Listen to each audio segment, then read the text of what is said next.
Suki Hotu and glad evening everyone. Welcome to MSBS weekly guided meditation by Phra Goh. Happy New Year 2021 to everyone. And today is 5th January 2021. And today is the first lesson. Joining us this year is from Buddhist Fellowship, Singapore. Since there's new participants, we'll do some housekeeping. Please display your name for easy identification. Make sure your audio is muted at all times. If you wish to ask a question, you may type your question in the chat box. Possibly, you may raise hand, unmute and talk. Please turn off your microphone after finish asking. One person to speak at one time. During guided meditation, please on your video so Bante can see your progress. And the meeting room will be locked. Okay. MSBS is fortunate to have with us Bante Adhibalo, popularly known as Phra Goh. Bante was born on July 14, 1985. Bante had his bhikkhu ordination into the Theravada tradition of Thai Dhamma sect at Santi Forest Monastery in Johor, Malaysia in 2008. Bante is currently the Vice President of Palelai Buddhist Temple, Singapore. Today's guided meditation is based on the Maha Satipatthana Sutta. Bante will be leading the homage to the Buddha and taking of the 5 precepts for Buddhists. Now let us compose our minds, put our palms together and welcome Bante. Over to you, Bante. All right, thank you, Terence. So now we shall do the standard opening chants.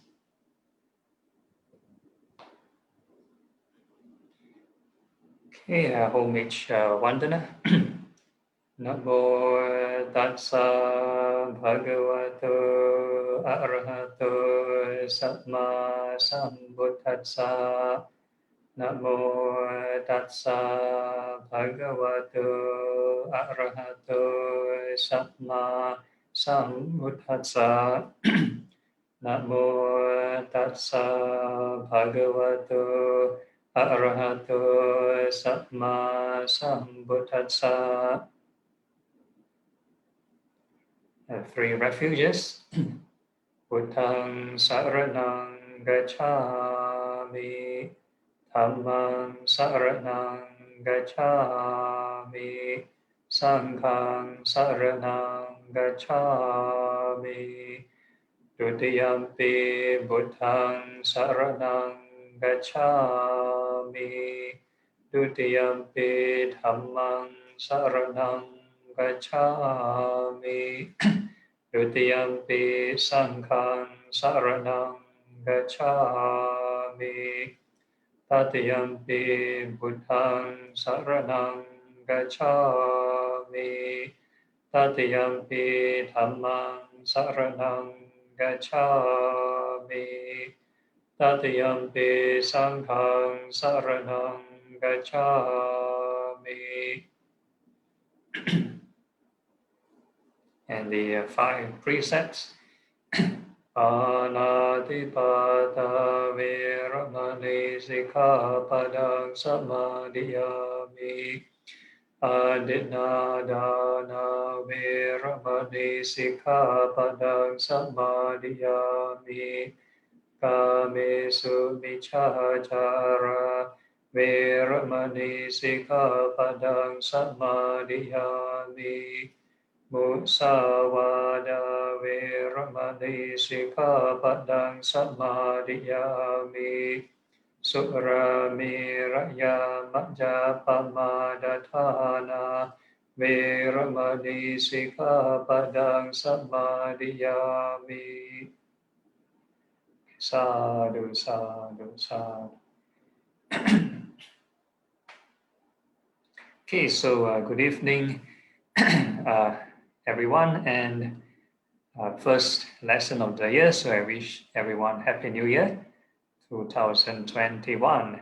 So today's topic is requested by Sinwi, right, on this Maha Satipatthana Sutta. on the 4 foundations of mindfulness. Actually, we did go through, I think quite briefly in one of the MSBS retreats, right? So we talked about this Maha Satipatthana. So this time around, we might go through a slightly more academic angle. So this time around, I'll just copy and paste most of the text into the PowerPoint slide. The other time was just mostly pointers. Okay, so now it's more like in detail. But anyway, since this is the first lesson of the year, we'll start off with this. We call this something basic. These the fundamentals of Buddhism. We not just talk about this right mindfulness, which is the Eightfold Path, but also part of the Maha Satipatthana Sutta also covered the Four Noble Truths and the Eightfold Path. So it's a very essential and fundamental Buddhist principles. Right, so we're going to kick off with the first slide. Okay, so mindfulness again. Since this is by MSBS, right, Maha Satipatthana Buddhist Society, so very timely, one full circle. This is also the same sutta, the same name, right? So it starts off with the introduction I've heard, right? So it's an introduction by Venerable Ananda. That on one occasion, the Blessed One, which is the Buddha, was staying in the Kuru country. Now there's a town of the Kurus called Dhamma. There, the Blessed One addressed the monks. So normally, for monastics, we wait for invitation, then can give Dhamma talk, right? So not like for this session, Terence invited me, so that's why I give a sharing. We normally don't go around and start preaching. But in the monastic rules, interestingly, the head of the monastery or the most senior monk is able to kick off, initiate the Dhamma talk without people inviting, right? So this is the advantage, because if the Buddha were to sort of start a religion, he has to teach something, right? So this is the rules. Okay, so the Buddha addressed the monks. He called up monks, and the monks replied, "Lord." Okay, next. Okay, so the Blessed One, right, the Buddha said this. This is the direct path for the purification of beings, for the overcoming of sorrow and lamentation, for the disappearance of pain and distress. Right, so this is the main objective in line with the Four Noble Truths, the fundamentals of Buddhism. Right, the first noble truth, which is that suffering. Second noble truth, cause of suffering. Third is cessation of suffering. And the fourth noble truth, the path leading to the end of suffering. Right, so he's trying to say this is the path, right, leading to this end of suffering.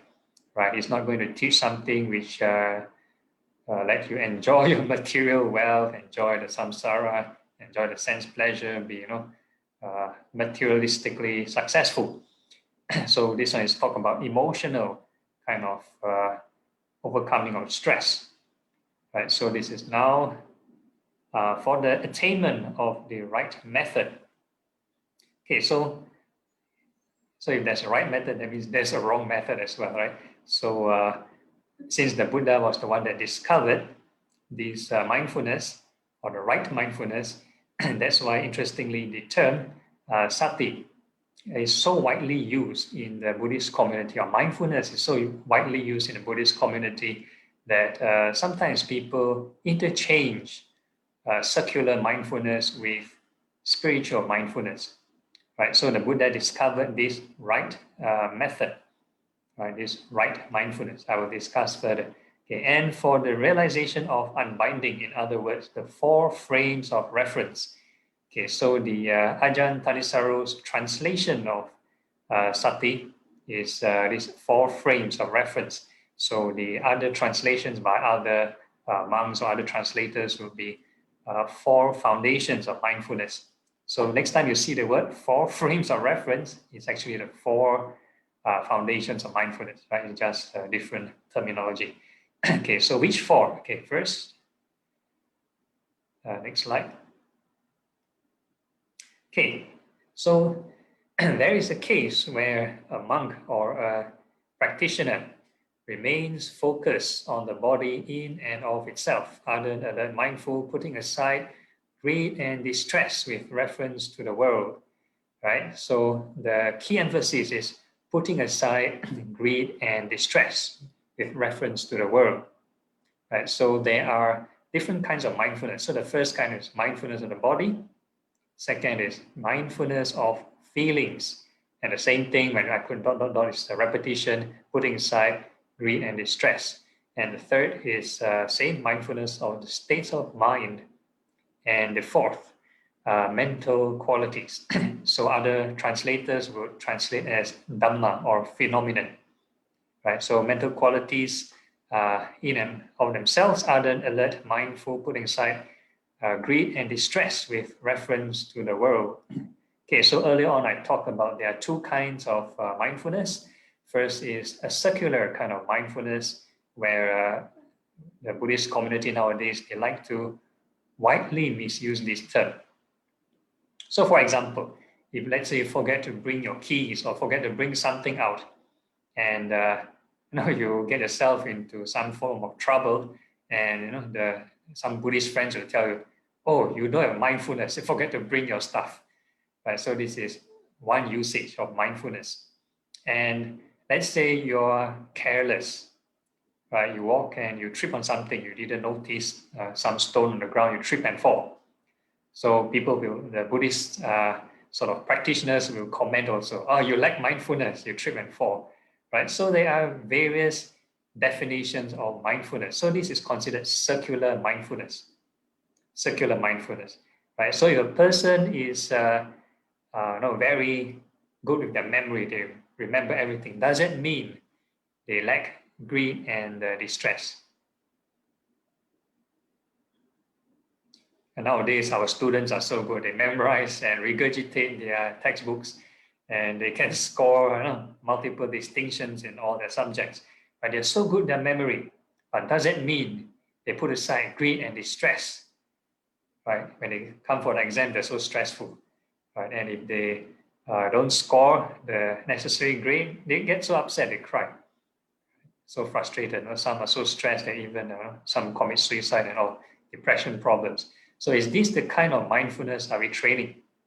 Right? What kind of mindfulness are we training? Right? And I give another example. This Venerable Chula Pantaka. This is a case study for monks who is a monk who is intellectually challenged.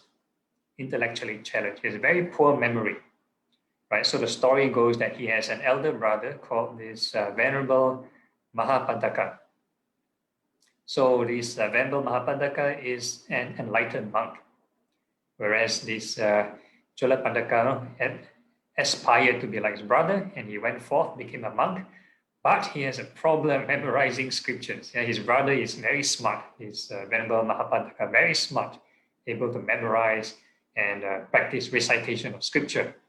Right, so he's an enlightened monk. However, his younger brother, Venerable Chula Pandaka, intellectually challenged, cannot memorize 2 verses. When he memorized one stanza, let's say Buddhang Saranang Gacchami, and then he wanted to memorize the next verse, Dhammang Saranang Gacchami. Then he forget the first verse, Buddhang Saranang Gacchami, forget already. So how to memorize the chant, right? So he was so forgetful that his brother gave up hope on him. Right? So the elder brother said, I'm so sorry, this is the only path I know to memorize scripture, and the rest of the monks also in this monastery, we can't help you. Right? So maybe you find some other monastery. So he invited his younger brother to leave the monastery. So this Venerable Chula Pandaka, he left the monastery, and he was so upset. He cannot be a monk together with his brother, cannot stay with his brother. So he's outside the monastery crying. And the Buddha happened to walk past. And Buddha inquired, what happened? Why are you crying outside the monastery? So this Venerable Chula Pandaka was telling the Buddha what happened. Right? So the Buddha told him, no worries, right? You're still the disciple of the Buddha. So he said, come follow me, come to my room. I got a task for you. So this Venerable Chulapandaka followed the Buddha to his kuti, his hut, and the Buddha gave him an assignment. So in the Mahayana tradition, he was given a broom. In the Theravada tradition, he's given white cloth. So he was told to wipe something, clean something. So the Buddha said, can you just memorize one word? So Venerable Chulapandaka said, yes, one word, no problem. So the one word is white. So it's the white color, yeah? So white. Because the cloth is white. So when you clean, white. And when you start to turn over the cloth, right? Because he cleaned an object, right? So when he turned, the cloth got dirty after some time, right? So he able to see from white, he transformed to dirtiness, become black or something, some other color. So from that on, he realized the Dhamma, he realized the truth. And eventually he got enlightened, right? So this is the story of Venerable Chulapandaka. So you don't have to have great memory, right? Great memory. On the other hand, there's another monk, which is this Venerable Ananda. Very good with memory, super memory. So he's the foremost disciple in memory. So he's able to memorize all the Buddhist sermons, all the sermons given by the Buddha. Right? So he was so important that he needs to get enlightened to attend the first Buddhist council. So it is said, when the Buddha was alive, Venerable Ananda hasn't reached full enlightenment. Right? So being the foremost in memory, still unable to reach arahanthood, right? Full enlightenment. So upon the Buddha's passing away, there's this invitation for a first Buddhist council where we call the 500 arahants, or all the enlightened monks are invited to attend this meeting to sort of discuss what the Buddha taught. Right? So being the key player, this Venerable Ananda, he has to attend the meeting, but however, he didn't fulfill the criteria. He wasn't enlightened. So that made him work very hard, meditate very hard, and eventually on the final day, one day before the meeting, he got enlightened. Right? So this is to show memory has nothing to do with this spiritual practice. So on the other hand, this right mindfulness explained by the Buddha, the objective is to reach purification, right? So if memory doesn't mean purification of the mind, then what is this right mindfulness, right? So it's actually this. The definition is explained when a person is mindful of these four things with regards to putting aside greed and distress. So similarly, there's another definition of mindfulness, which is carefulness. So earlier on, we talked about people tripping and falling or being careless. They're very clumsy with work with their hands or whatever it is. So this is a circular kind of skill. It can be trained, right? So over time, people can be trained and be very careful. So one good example I would normally give are these acrobats and gymnasts. Acrobats and gymnasts. Imagine if they were to take part in the Olympic Games. So they train very hard for many years, or sometimes even the entire life. From young, they have trained to be very flexible, to be able to do all the somersaults and land precisely without tripping, without falling, without being looking clumsy. So they have to be so precise and so careful. Does it mean they're free from stress, greed, and distress? Sometimes I watch some of the Olympics when the judges announce the score.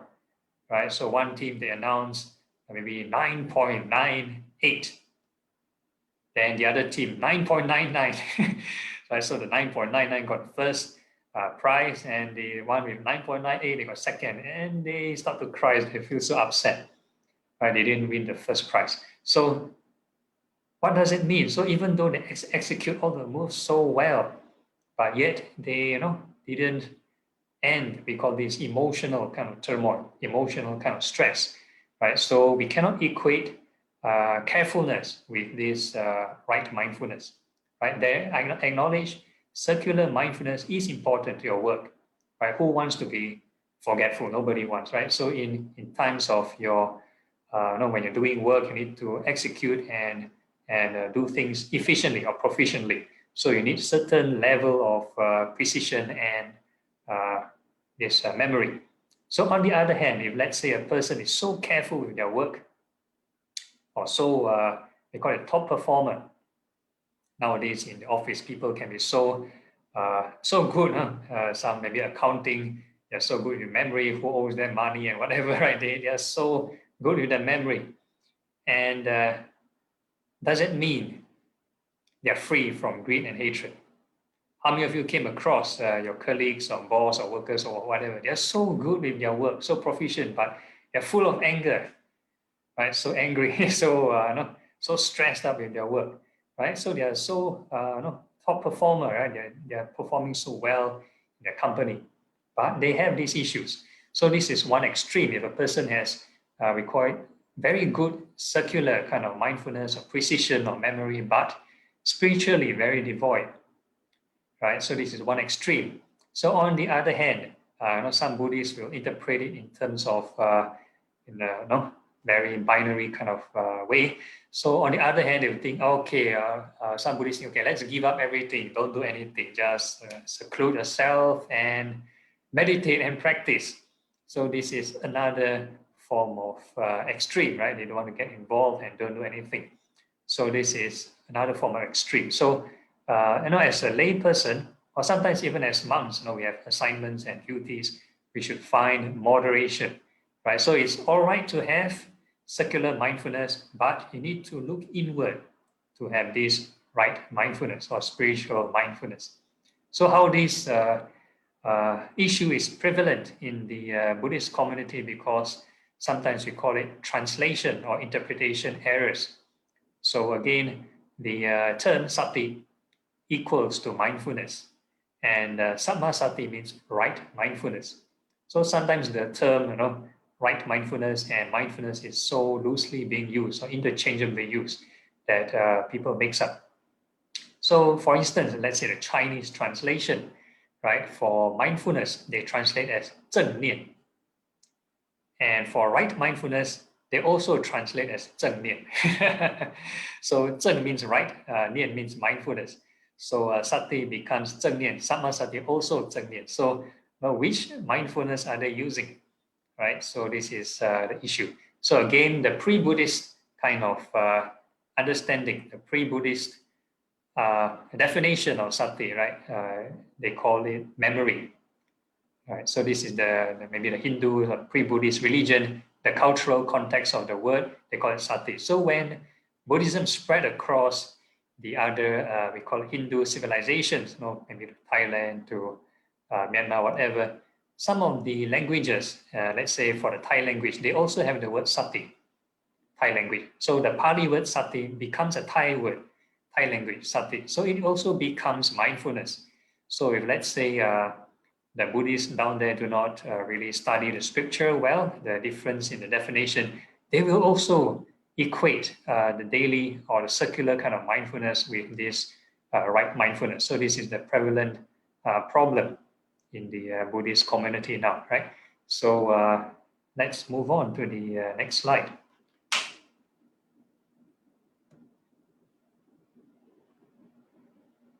Okay, so now we are going to cover this mindfulness of the body.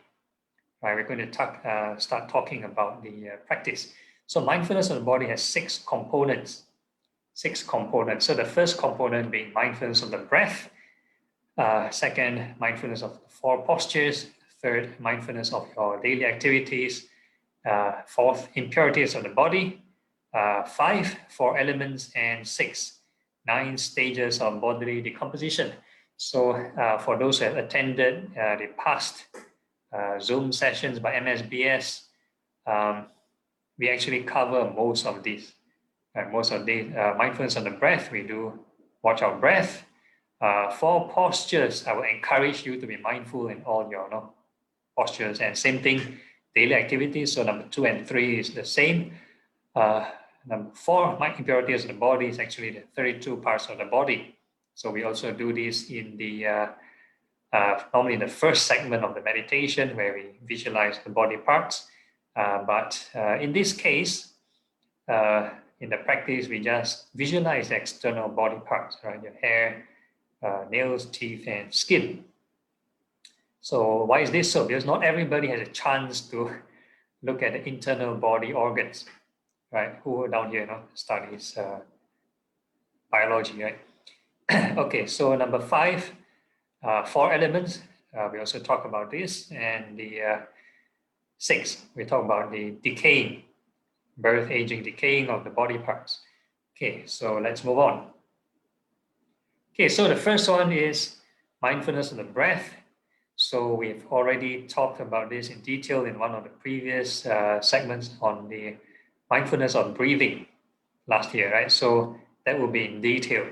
So now this one is just mindfulness of the body. So there's a case where a monk, having gone to a wilderness, to a shade of a tree or to an empty building, sits down, folding his legs crosswise, holding his body erect, and setting mindfulness to the fore.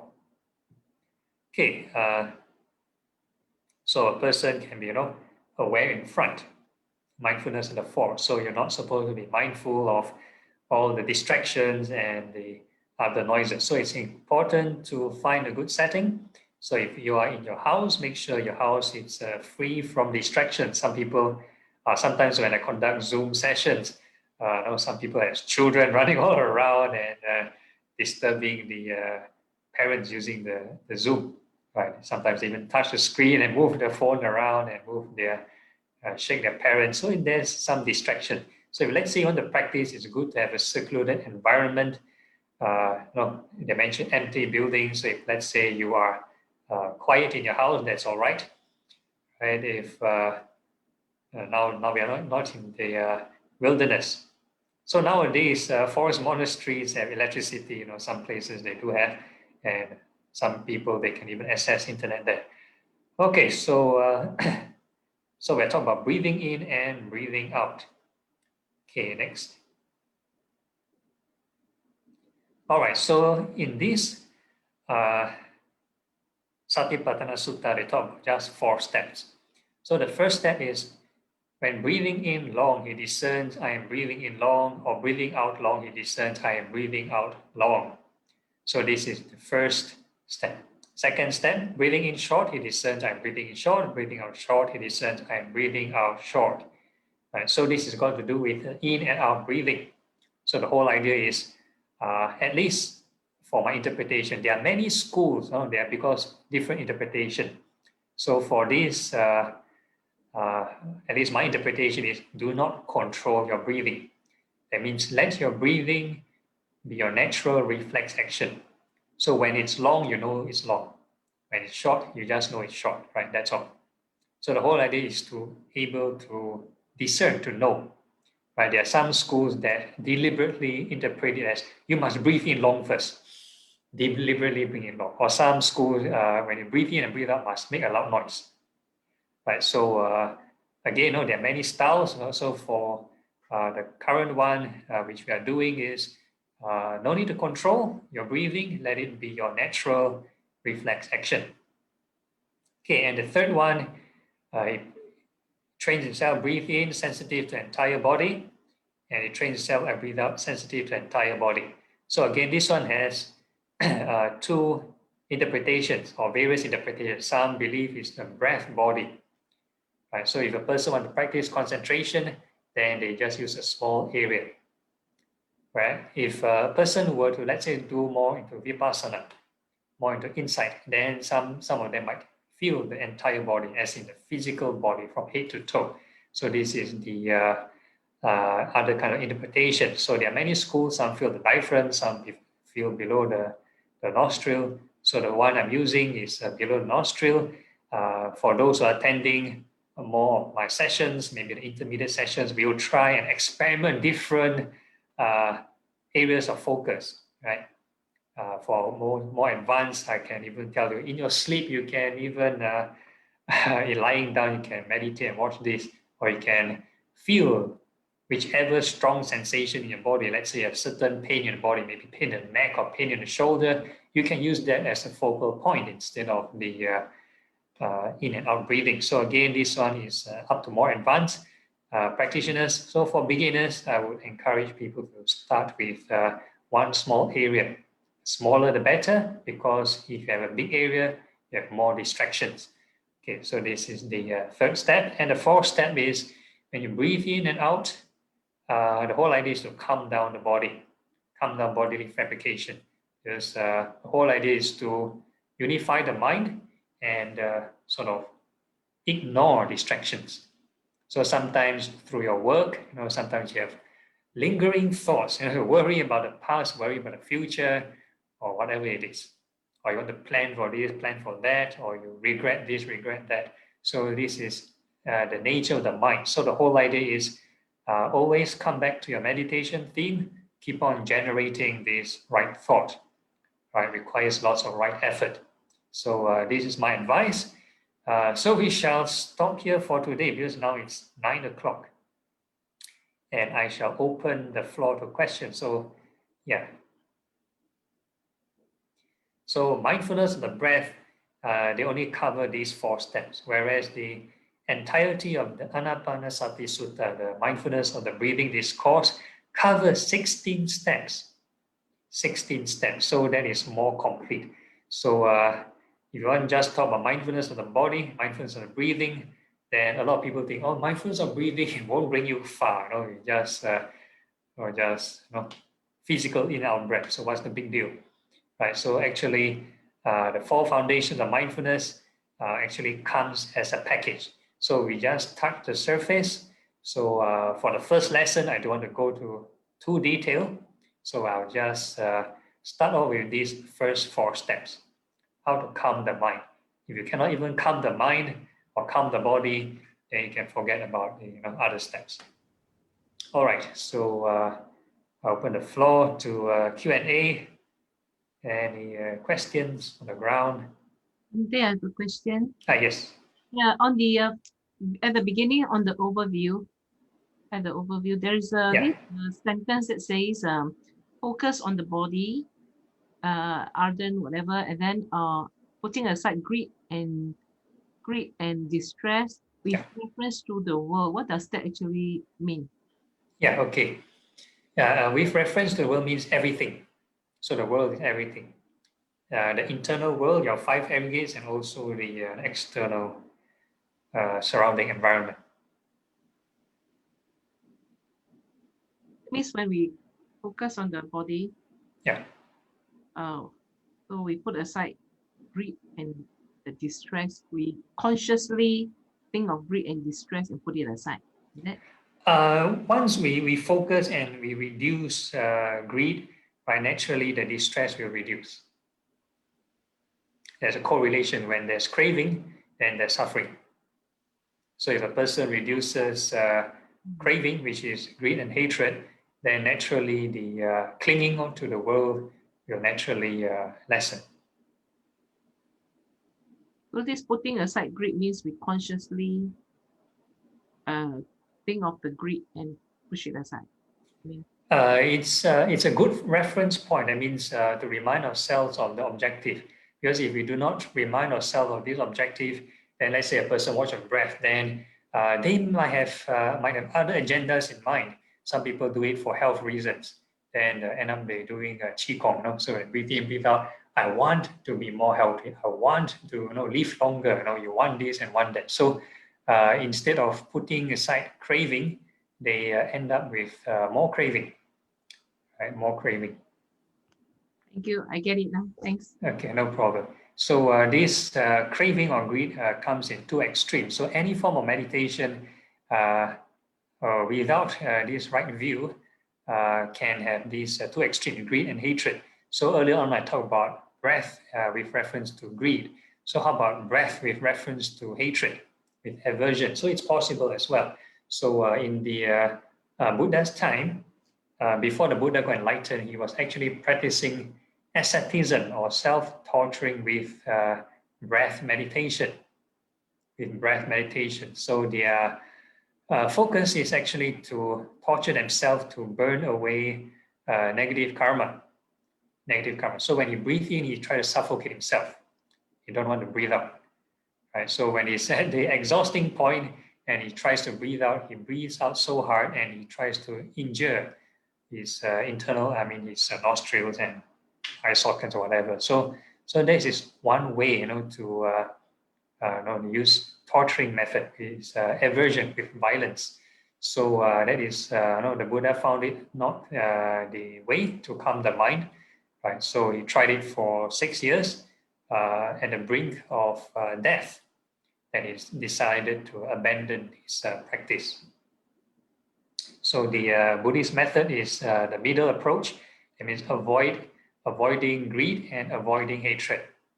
So a lot of people think middle way is a mixture, 50-50, 50 greed, 50 hatred. No, right? So it's actually avoiding greed and hatred. That means he discovered a new method, new path.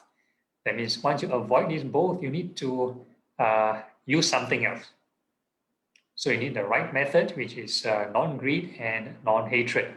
So you need thoughts of non-hatred, which is loving kindness, and non-greed, which is impermanence, or these impurities, or many methods. There's generosity, whatever. Yeah. Okay, so hopefully that answers your question. Yes, thank you, Bhante. Very Okay, good. no problem. Okay. Any other questions? And there's one from Facebook. All right. There is no mention of closed eyes, question mark. Oh yeah, very good. Yeah. Yeah, so the eyes closing thing is also got to do with distraction. So when they put mindfulness to the fore, so sometimes you see the Buddha statue or Buddha image, the eyes cast downwards. So this is one possibility. So if let's say a person, when they close their eyes, they feel drowsy, one of the method is half open your eyes, gaze downwards. Because once we open our eyes and start looking around, then naturally we will be attached to forms, visual forms. Or this thing very nice, that thing like shopping, like that, shopping. Right? So if a person want to sort of reduce contact, sense contact, and distraction, and try to develop samatha or calm, then it's good to sort of gaze downwards. And it's also part of the actually monastic rules, monastic training to part of our lifestyle to gaze downwards, right? So when let's say if we have nothing to do, we just gaze downwards.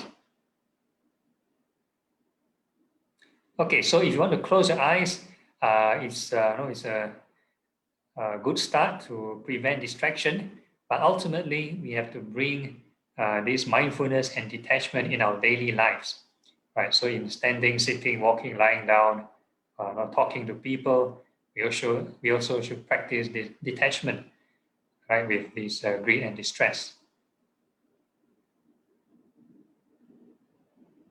Okay, so hopefully that answers your question. All right, any other questions? Bhante, I have a question. All right.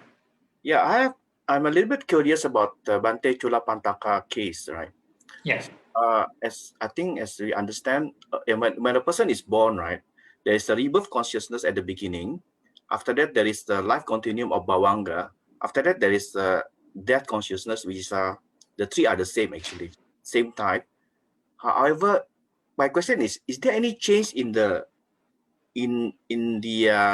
life continuum consciousness of Bhante Chulapantaka, because he was born as a person who does not have a strong wisdom, right? Meaning the amoha is not very strong, right? Because he's like not very good at grasping or reading text and so on, right? So, but after that, he become very, very skillful. He become very a lot of wisdom in there, and then a lot of So is there any change in the life continuum consciousness? Yeah, okay, so this is a very good point. Yeah, because this is actually a commentarial story. So the later part, there's some very funny contradiction. The Mahayana tradition still maintain, he's still simple-minded, whereas the Theravada tradition will assert that once he sort of gained enlightenment, he become like very good with the circular memory, circular mindfulness, which is a bit weird, right? So we can see with a lot of case studies, with a lot of the Arahants, a lot of their habits still remain. It's not like after they get enlightened, they sort of change their personality overnight. right? So this is one interesting kind of controversy. But however, this Venerable Ananda case stays true about the memory has nothing to do with spiritual, how do you call it, detachment. Yeah, I think when a person is born as a human, normally it is as the result of the kusala chitta, right? That's the kusala karma, right? A person Okay, yeah, all right. joy and with equanimity, Mm-hmm. very joyful and also not so joyful, can Mm. become very clever and not so clever, can also become like a very initiative, kind of a unprompted way of doing things, or can be like kind of lazy. So this because of the kusala, because of the patisandhi vijnana as the result of the previous karma, right? Okay, this one in terms So of they remain the whole life, right? This is what it is understood. in terms of Abhidhamma kind of commentarial terms, I'm not very familiar, like this Javana and the Bhavangal. This, however, what is stated in the story is that this Venerable Chulapadanga in the past life, he was a hermit. That means he was a kind of spiritual practitioner, but he sort of looked down or criticized other practitioners. So that was the karmic kind of condition that led to his kind of lack of intellect.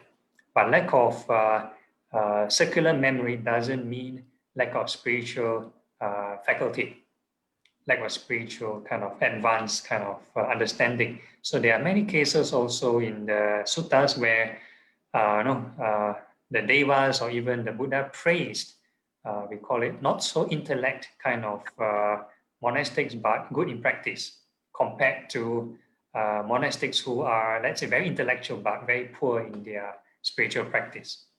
Right? So a person can give very good sermons, but they lack this understanding, they lack this detachment. So this one, they mentioned a few devas, or the devas will not approach and rejoice. Whereas monk who is sort of enlightened, just say one simple verse, or many devas come down and rejoice. So this is the difference. I see. I think it's something to do with the adosa and the alobha qualities of a person rather than Okay. All right, Tante. Thank you. No problem. Okay, any other questions? All right, if there's no questions, then we go for a short kind of break, right? 5-minute break. You can do a stretching or go to the restroom and come back about 5 minutes later. So it's 9:30 in my clock, so 9:18. Right, so see you later.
All right, so now it's 9:18.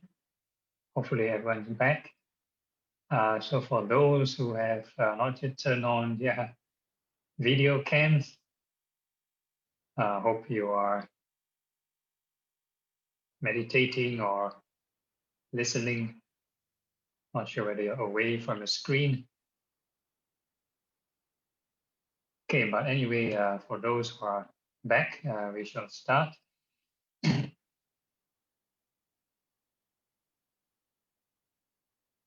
So the benefits of turning on your cam so that I can now see what you're doing. I know some people might be falling asleep and nodding, so I can give appropriate instructions. Some people might be too tense; they might show in their face, they're frowning, whatever. So again, I'll give different instructions. Right. So let's say you don't want to turn on your cam and you want to self rectify yourself, by all means. Okay, so we shall start with this first meditation lesson. Okay, so the first thing we're going to do is find comfortable seat. So the whole idea of meditation, I'll emphasize, is actually not to train while sitting. It's just a formal practice, right? So we actually have to sit down. But ideally, meditation should be 24/7 as long as you're awake. We'll cover this in the later sessions. The detachment and attachment do not come in the form of sitting still. They come every moment. When you're sitting, you're in contact with the senses and you have greed and attachment. When you're not sitting, you also have greed and attachment, right? So it's all about creating positive karmas. Okay, so once we have this in mind, we shall start with the seat. Make sure your back is upright and your body relaxed.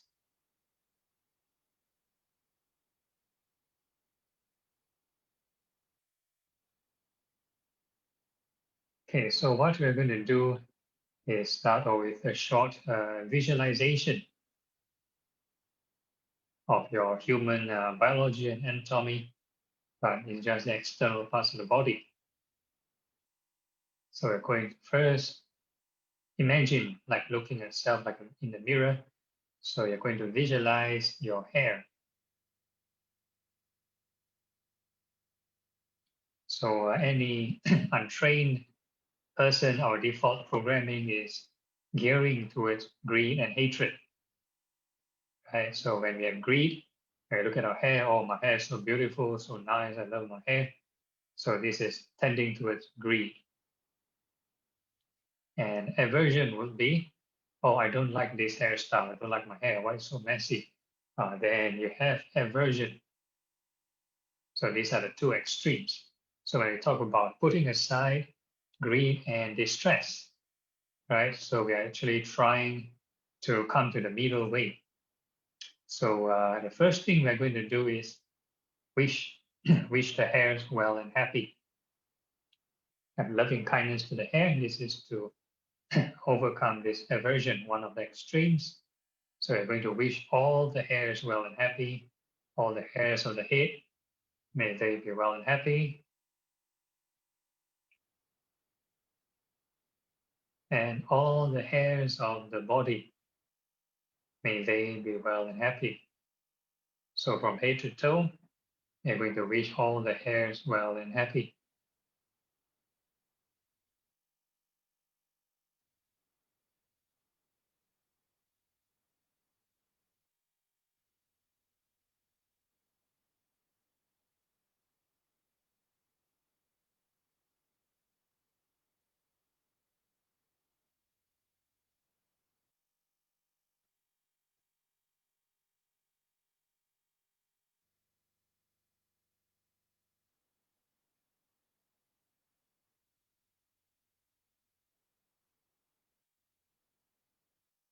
So the phrasing in your mind is important. So we're going to wish all the hairs, not all my hair. Yeah? So once you mention my hair, then there is ego and grasping and clinging. So the objective is detachment. So we're going to sort of analyze the hair objectively.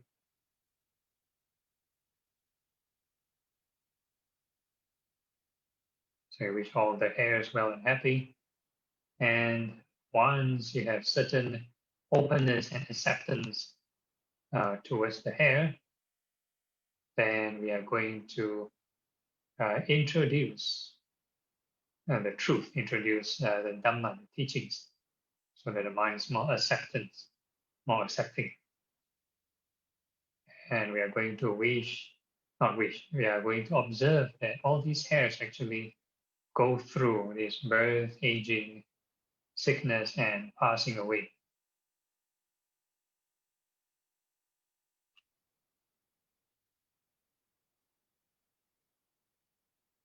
So the hairs, they grow long, they get dirty, oily, and sweaty. They turn white. Sometimes they crack. And eventually they fall off.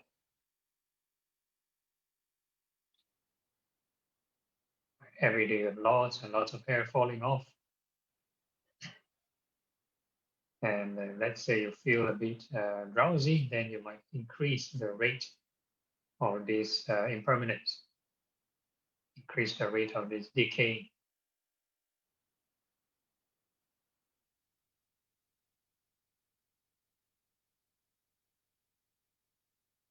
So new hair formed, hair falling off. New hair formed, hair falling off.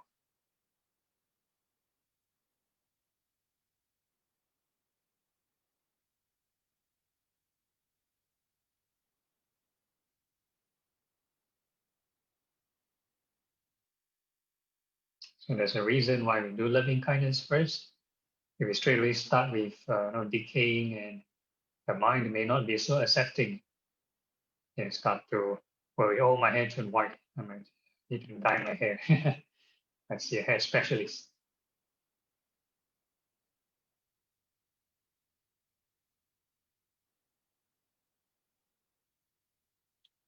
Okay, so once you've observed this birth and death of the hairs, then we need to question ourselves. It's kind of inner reflection.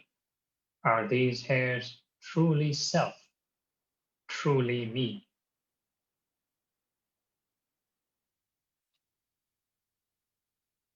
If the hairs are truly self, that means we can tell the hairs not to go through this birth and death.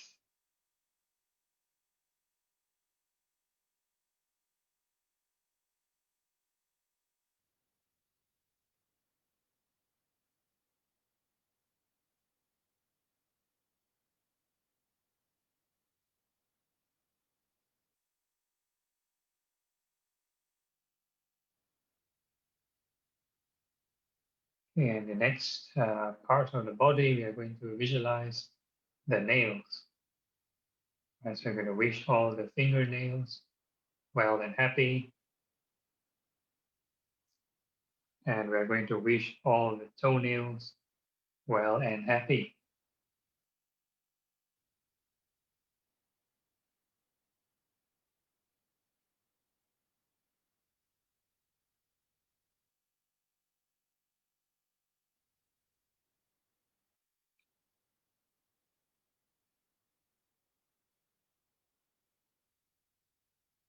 And all the nails are subject to this birth, aging, decay, and passing away. So they grow long, they get dirty, they collect dirt. Sometimes they discolor due to environment or even malnutrition. And they have this wear and tear, like scratches, cracks, or they even chip off. So every time you scratch something, some of the nails they fall off, and the cells they drop off.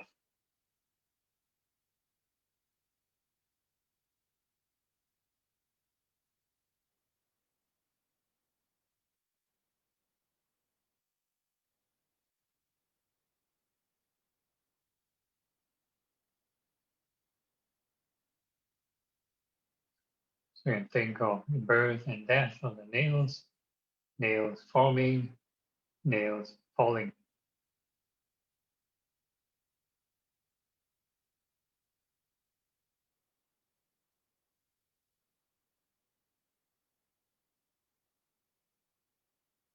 And then we can question ourselves, are these nails truly self?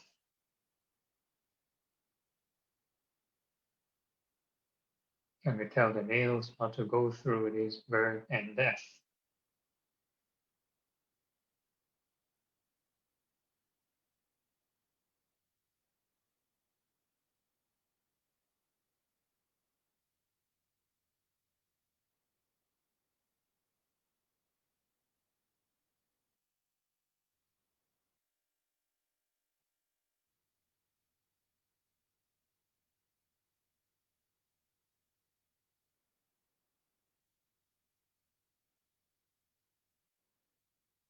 And the next part of our body, we're going to visualize teeth, or the teeth in the mouth.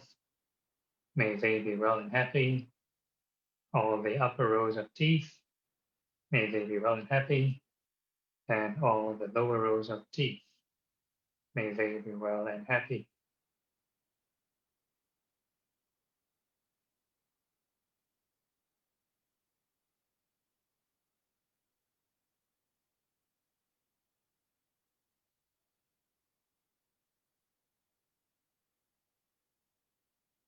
And all the teeth are subject to birth and death.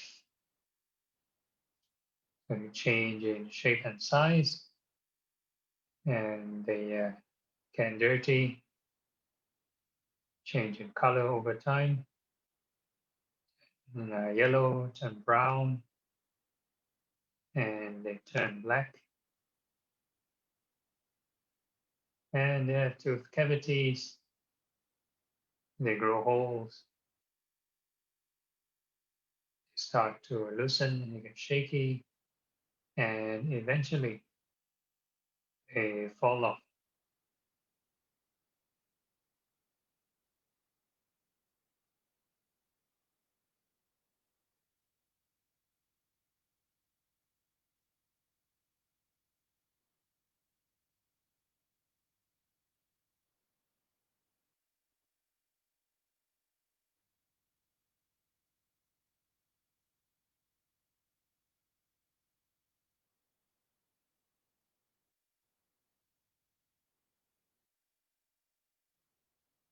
So at any point of time, meditation shouldn't be stressful.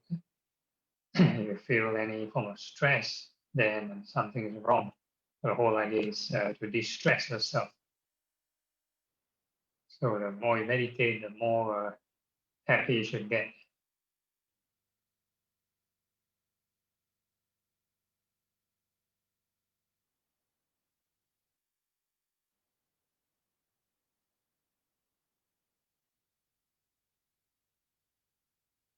And the next part of the body, we are going to visualize the skin, the skin that surrounds the whole body. May they be well and happy from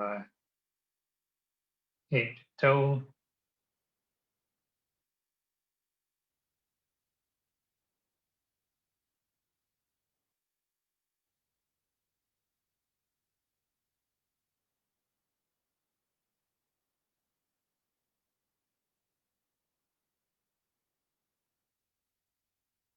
To wish every pore well and happy. So instead of visualizing, you can combine in the sense of touch. You can sort of feel the whole body from head to toe.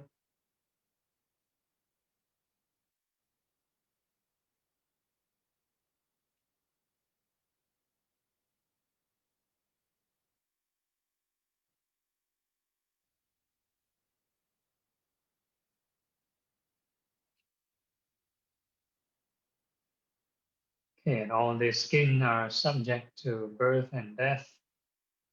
They get oily, sweaty, dirty. They wrinkle up over time. Sometimes they have skin problems, like cracks, rashes, boils, pimples.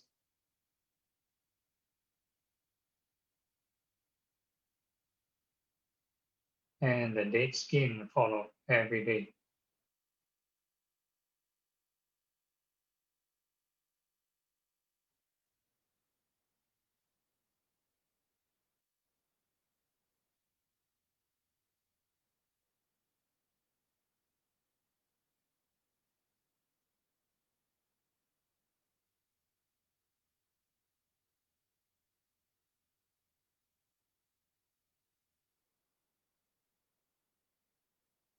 And once we have observed the birth and death of the skin, then we can ask ourselves, are this skin truly self?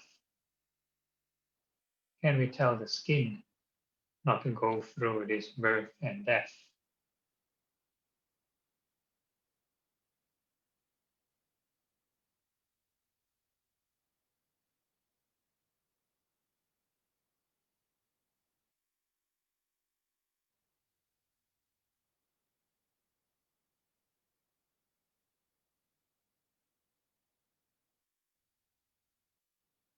In the next part of the meditation, we are going to mindful of the breath, mindful of the breathing. So we are going to sort of isolate the attention below the nostril, above the upper lip. So the whole idea is no distraction, whatever uh, sensory distraction from outside or the rest of the body we can ignore. So we can just feel below the nostril, above the upper lip, start to feel the in and out breathing, air that contact the skin. No need to feel your lungs, your windpipe, or your diaphragm. So when we breathe in and out, let it be your natural reflex action.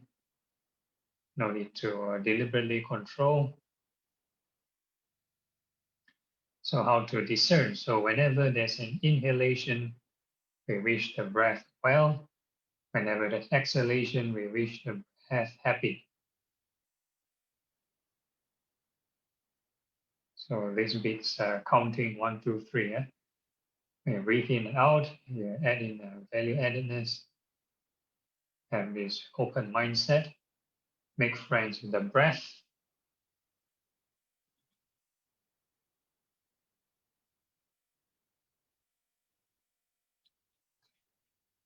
Common mistakes for meditators is to try to control the mind to be still or force the mind to be still.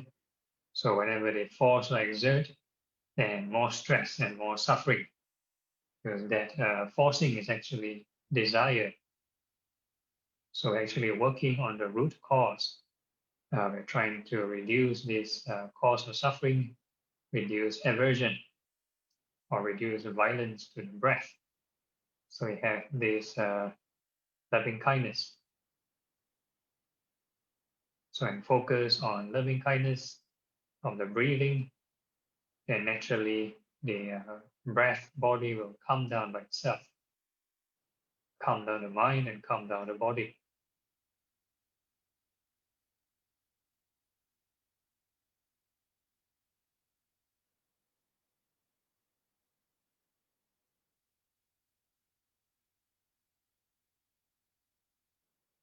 Inhale well, exhale happy. So the whole idea is repetition. It's not just 1 second or 1 moment well and happy and the next, and the rest of the breath don't think of anything. No. So in this meditation routine, there's lots and lots of thinking. We call it right thought. We need to remind ourselves, once we stop this deliberate right thinking, then naturally all the wrong thinking will come in. All the wandering thoughts, all the daydreaming, right? So the whole idea is to prevent that from happening. We need to call it apply this right thought and right effort. So it's not a forceful kind of effort, but constant repetition of this right thought.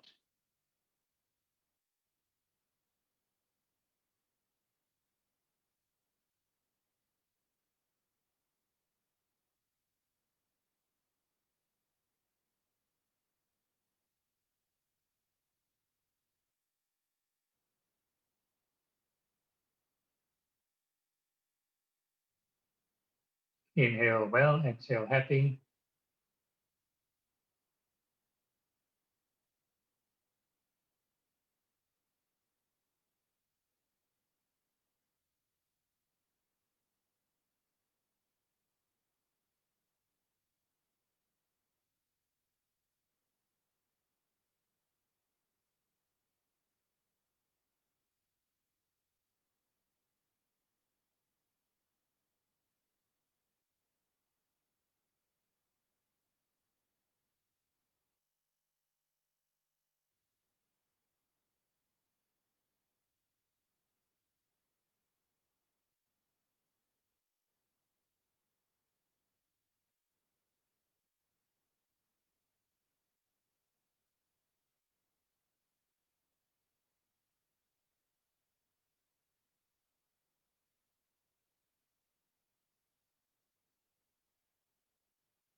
So the calming of the mind should be the byproduct. So the emphasis is on producing right thought, right, in well, out happy.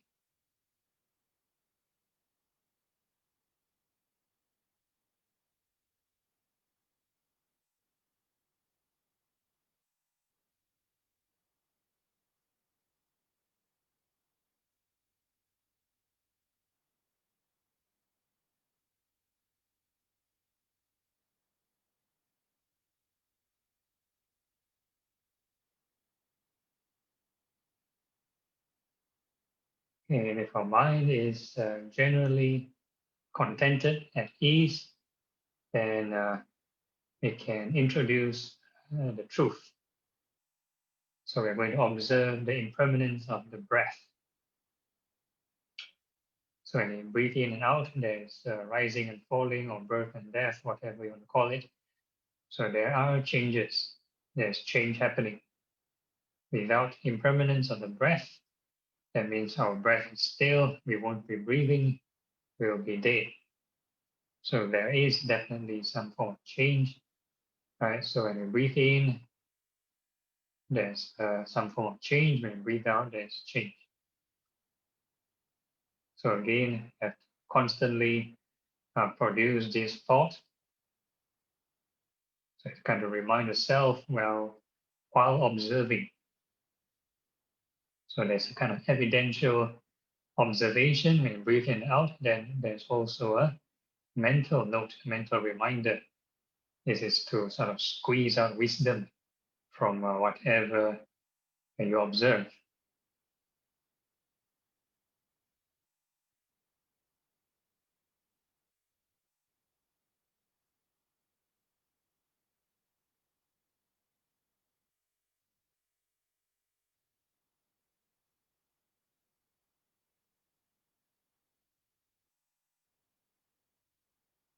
So for today, we're just going to observe the long and short breathing.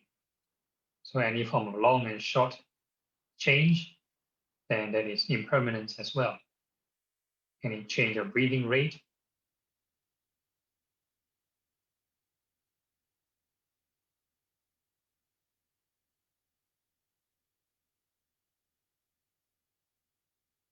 and so the whole idea is without you deliberately changing the breathing rate, we are going to observe the natural changes of the breathing rate.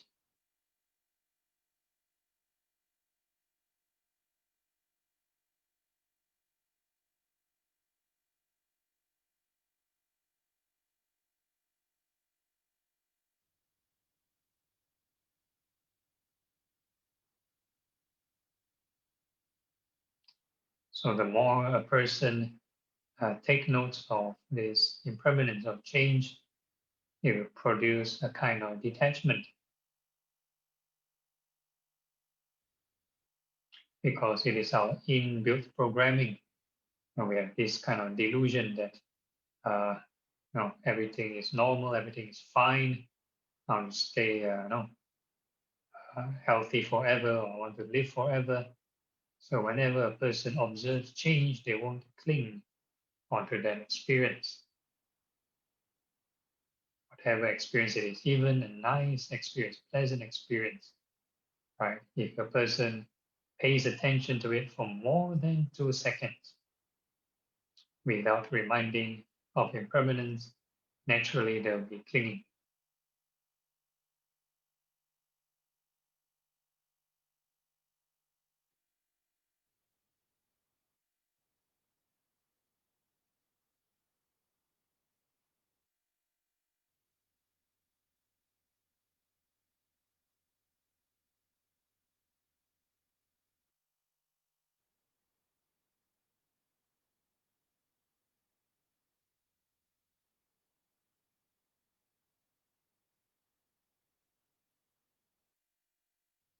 So now we're actually training at one small area.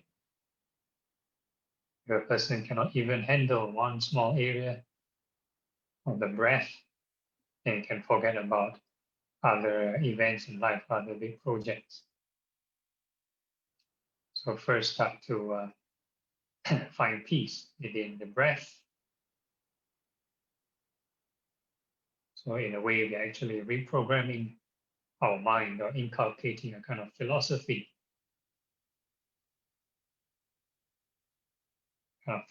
of detachment.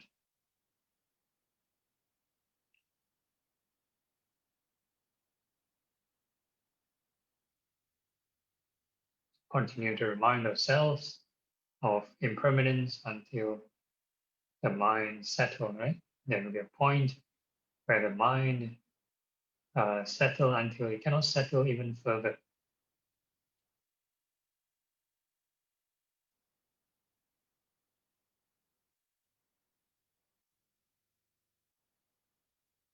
So you want to find out how calm can your mind actually get.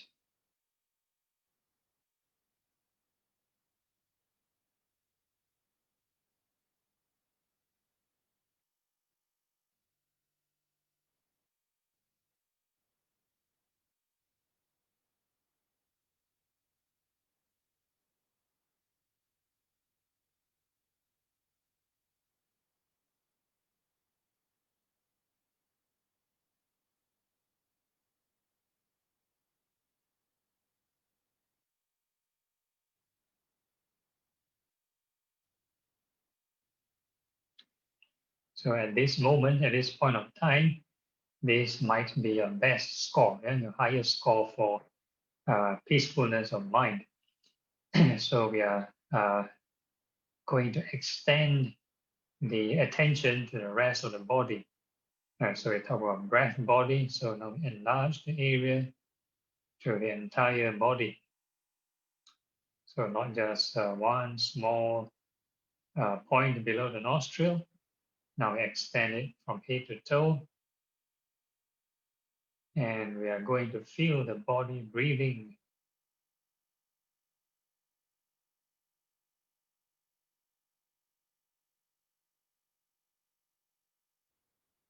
So without any form of controlling, right? So just going to observe how this body breathes naturally.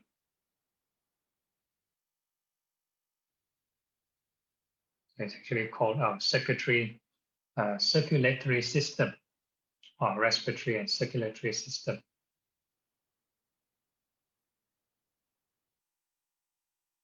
So it's not just the lungs, but the blood oxygen that pumps through around the entire body.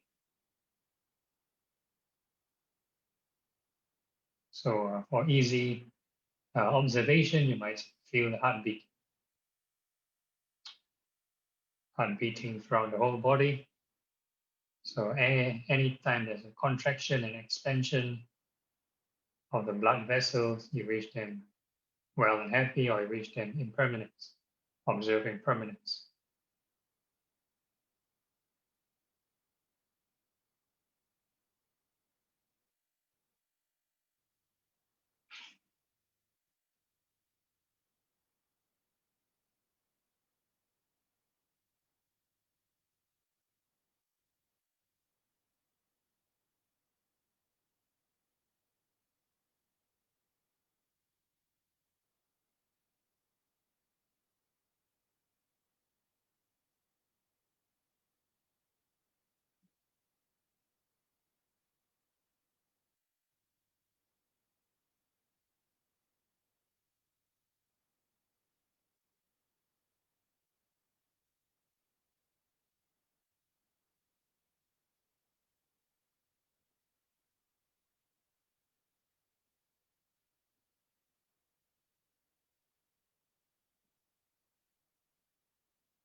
So all the while we already have a taster, a reminder, heart beating or the breath, breathing in and out. These are actually the truth right in front of us, below our nose, that everything is changing. But why didn't we grow wiser? Why don't we know about this truth? Because there's no right attention. We pay attention to something, we may not focus on this direction of detachment.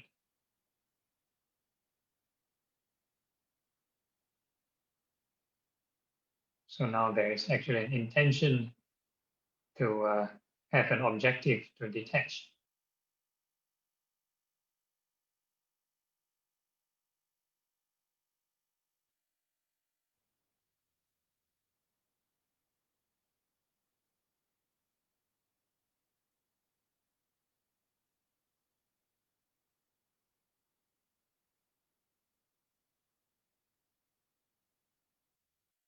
So we start off with this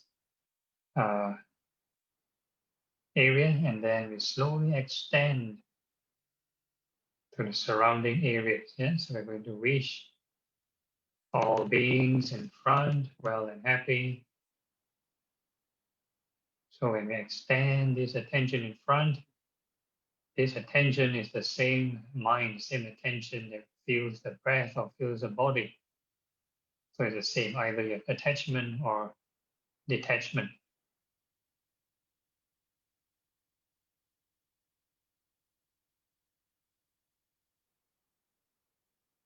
And then come back to ourselves. And then we extend this loving kindness and wish all being behind well and happy.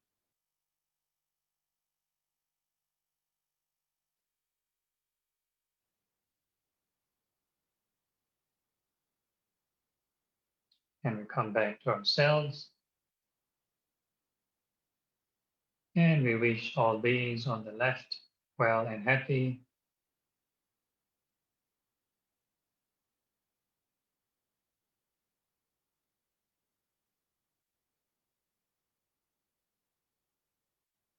And we come back to ourselves. And we wish all beings on the right well and happy.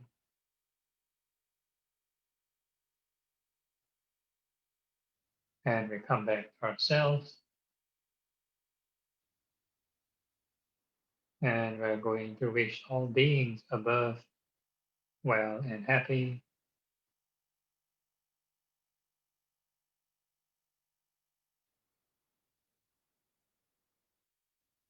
And we come back to ourselves. And we're going to wish all beings below well and happy.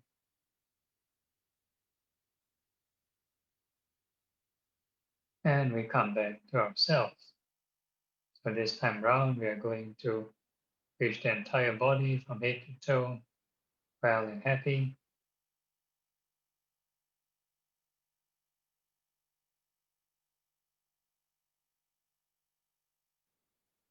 And at the same time, mindful of impermanence.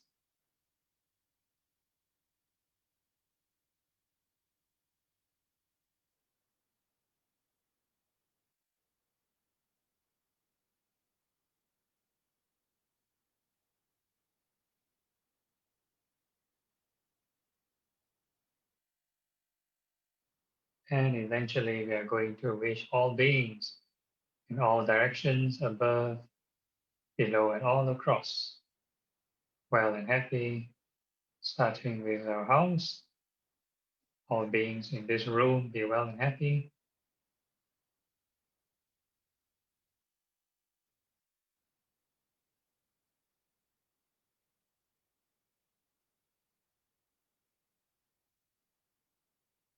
And we extend to a wider area, all your neighbors, all the surrounding neighborhood. All beings be well and happy.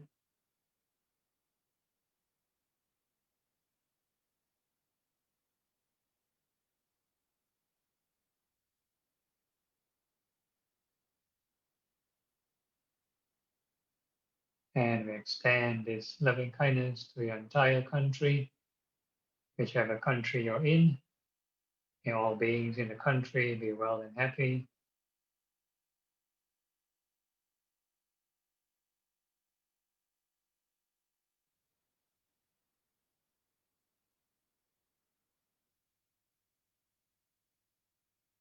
And we extend this loving kindness to the whole world. May all beings on earth be well and happy.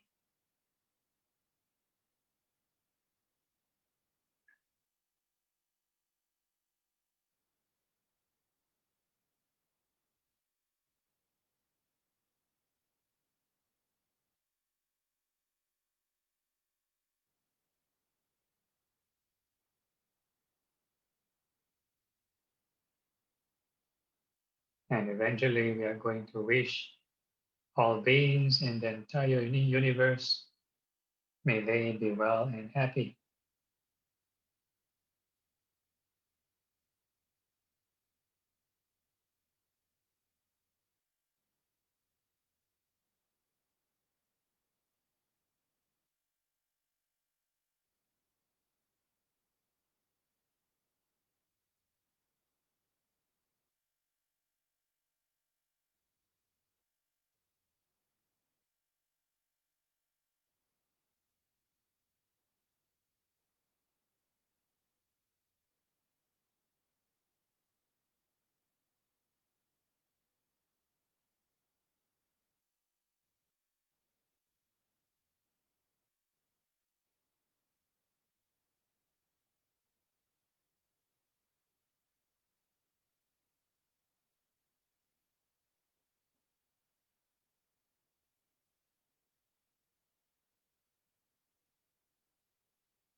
So for today's first lesson takeaway is this reminder that mindfulness and right thought is supposed to be done every moment in all aspects of your life.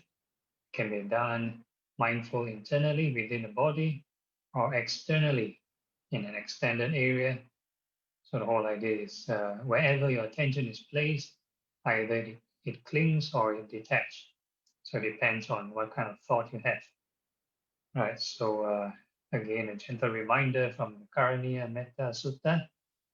If a person were to maintain this boundless loving kindness be it standing, sitting, walking, or lying down, right? And this is called the highest conduct. So with that in mind, we can physically conclude the meditation, but mentally we call it maintain these right thoughts and right mindfulness. So you may open your eyes and mentally keep generating this right thought.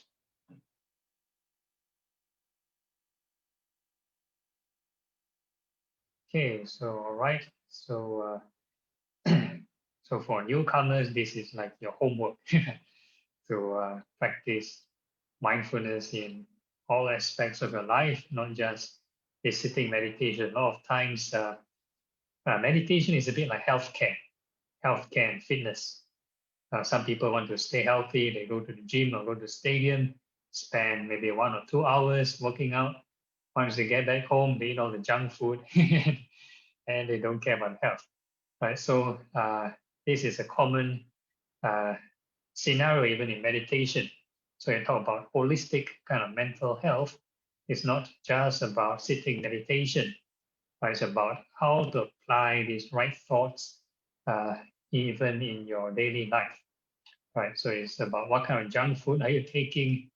So that's why you have the precepts in the earlier on chants not to do any of those actions or say wrong things that we might regret later. So all these are junk food.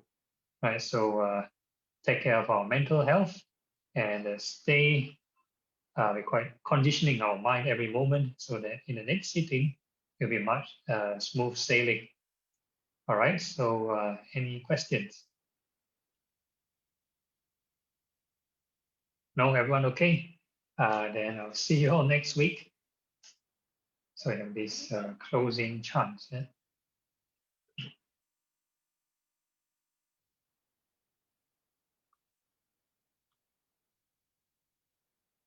Oh, so fast.